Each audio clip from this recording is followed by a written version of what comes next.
ഇന്നലെയൊക്കെ ജന്തർ മന്ദറിൽ കണ്ടത് C J പിയുടെ വഴിക്ക് പോയി, ലെഫ്റ്റ് പാർട്ടികളുടെ വഴിക്ക് പോയി, കോൺഗ്രസിൻ്റെ വഴിക്ക് പോയി, ബി ജെ പിയുടെ വഴിക്ക് പോയി.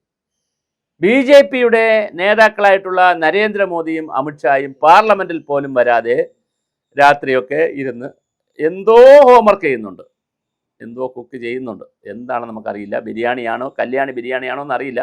എന്തോ ഒരു ഐറ്റം ഉണ്ടാക്കുന്നുണ്ട്. സേനാ നേതാക്കന്മാരുടെ മീറ്റിംഗ് വിളിക്കുന്നു, പിന്നെ രാജ്നാഥ് സിംഗിനോട് റെഡിയായിരിക്കാൻ പറയുന്നു. എന്തോ ഒരു സ്മെല്ല് ഡൽഹിയിൽ അടിക്കുന്നുണ്ട്. ബി.ജെ.പിയുടെ ഭാഗത്ത് ഒരു മണം. ചിലപ്പം തയ്യാറെടുപ്പുകളായിരിക്കും, അല്ലാതെ ആരെയും ഉപദ്രവിക്കാനും യുദ്ധമൊന്നും ആയിരിക്കില്ല. എന്തോ ഒരു മണമുണ്ട് ഡൽഹിയിൽ. രാഹുൽ ഗാന്ധി മറ്റൊരു തരത്തിലേക്ക് വന്ന് ചില അബദ്ധങ്ങളൊക്കെ പറഞ്ഞ്, അദ്ദേഹം പാർലമെൻറ്റിൽ പറഞ്ഞ വാക്കുകളൊക്കെ പ്രയോഗമൊക്കെ പറഞ്ഞ് രേഖയിലില്ലെന്നൊക്കെ പറഞ്ഞ് രാഹുൽ ഗാന്ധി അങ്ങനെ നിൽക്കുന്നു. ഇതിനിടയിലാണ് സി.ജെ.പിയും ലെഫ്റ്റ് പാർട്ടികളും തമ്മിൽ തെറ്റിയത്. ലെഫ്റ്റ് പാർട്ടികളുമായിട്ട് ആലോചിക്കാതെയും തുടർ പ്രവർത്തനങ്ങളെക്കുറിച്ച് ചിന്തിക്കാതെയും ഒക്കെയാണ് സി.ജെ.പി സമരം പിൻവലിച്ചത്. അത് ശരിയായില്ല, ശുദ്ധ ഫോഷ്കത്തരമായിപ്പോയി.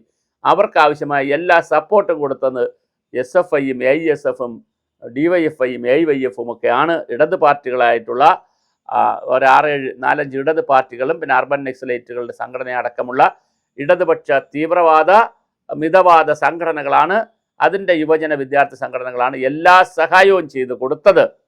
എന്നിട്ട് അവരോടൊരു വാക്ക് പോലെ ആലോചിക്കാതെ സമരം പിൻവലിച്ചതിൽ പ്രതിഷേധിച്ചുകൊണ്ട് ലെഫ്റ്റ് പാർട്ടികളുടെ വിദ്യാർത്ഥി യുവജന സംഘടനകൾ ഇന്നലെ ഡൽഹിയിൽ അവർ സമ്മേളനം ചേർന്നു. അവർ ജന്തർ മന്ദറിലൊക്കെ യോഗം ചേർന്നു, പ്രതിഷേധം രേഖപ്പെടുത്തി.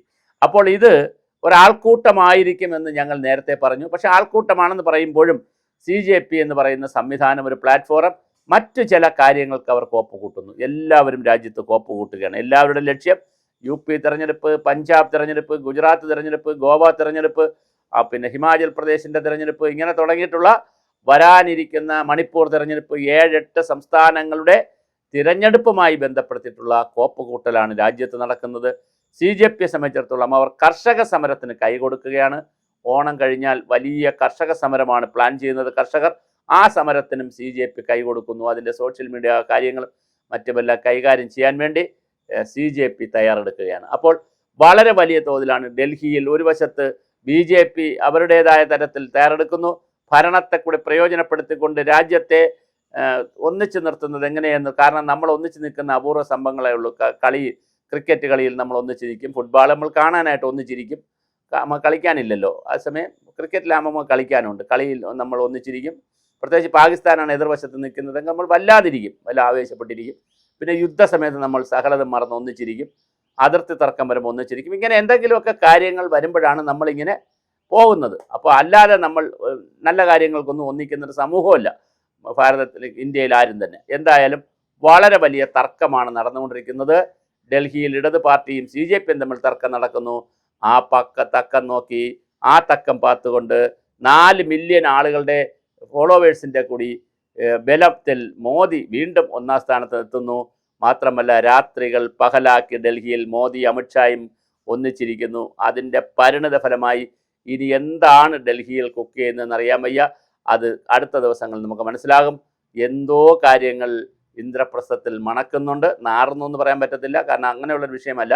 മണക്കുന്നുണ്ട്, ഇന്ദ്രപ്രസ്ഥത്തിൽ ചില സ്മെല്ല് വരുന്നുണ്ട്. അത് എന്തിൻ്റെ രൂപത്തിലാണ് വരുന്നത് നമുക്കറിയില്ല.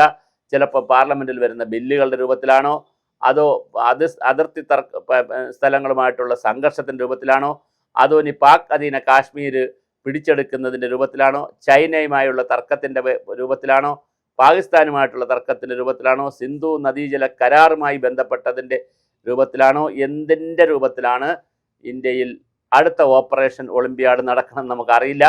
അതിനിടയിലാണ് സി.ജെ.പിയും ഇടത് പാർട്ടികളും തമ്മിലുള്ള സംഘർഷവും നടന്നിരിക്കുന്നത്.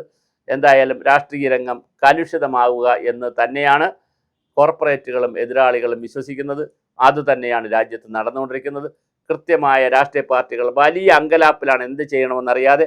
ഈ അങ്കലാപ്പിനിടയിലാണ് വിദ്യാർത്ഥി സംഘടനകൾ എന്നുള്ള പ്ലാറ്റ്ഫോമിൽ മറ്റ് സംഘടനകൾ വരികയും വല്ലാതെ ബഹളങ്ങൾ നടക്കുക. എന്തായാലും ഡൽഹി രാഷ്ട്രീയം ആകെ കലങ്ങി മറിയുകയാണ്. ഇതിനിടയിൽ യോഗി ആദിത്യനാഥും നരേന്ദ്രമോദിയും തമ്മിലുള്ള സൗന്ദര്യപ്പിണക്കവും വളരെ പ്രധാനമാണ്. അതേപോലെ തന്നെ ഈ നമ്മുടെ വിദ്യാർത്ഥികളുടെ പ്രശ്നം, സി.ജെ.പി പ്രശ്നമൊക്കെ വന്നതോടുകൂടി അയോധ്യ പ്രശ്നം മുങ്ങി, അല്ലെങ്കിൽ അത് പാർലമെൻറ്റിൽ വളരെ വലിയ വിഷയമാകുമായിരുന്നു. പക്ഷേ അത് വളരെ സ്കൂട്ടായിട്ട് BJP അതിൽ സക്സസ് ആയി. അവരുടെ അജണ്ടയാണോ ശരിക്കും നടപ്പിലായെന്നറിയില്ല. കാരണം രാമക്ഷേത്രം ഒരു വികാരമാണ്. ആ രാമക്ഷേത്ര വികാരം രാഹുൽ ഗാന്ധി ഉയർത്തിക്കൊണ്ടുവന്ന് ബഹളമുണ്ടാക്കിയാൽ UP തെരഞ്ഞെടുപ്പിനെ ബാധിക്കും.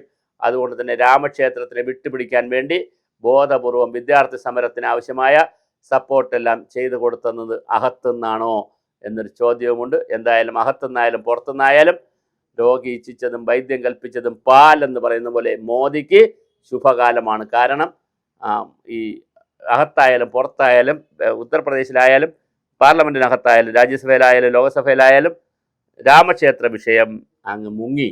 പകരം ഈ കുട്ടികളുടെ വിദ്യാഭ്യാസവുമായി ബന്ധപ്പെട്ട ധർമ്മേന്ദ്ര പ്രധാൻ്റെ രാജിയും അനുബന്ധ ഘടകങ്ങളും കമ്മിറ്റി വയ്ക്കലുമായിട്ടുള്ള കാര്യങ്ങളൊക്കെ ആയിട്ടതങ്ങ് മാറി.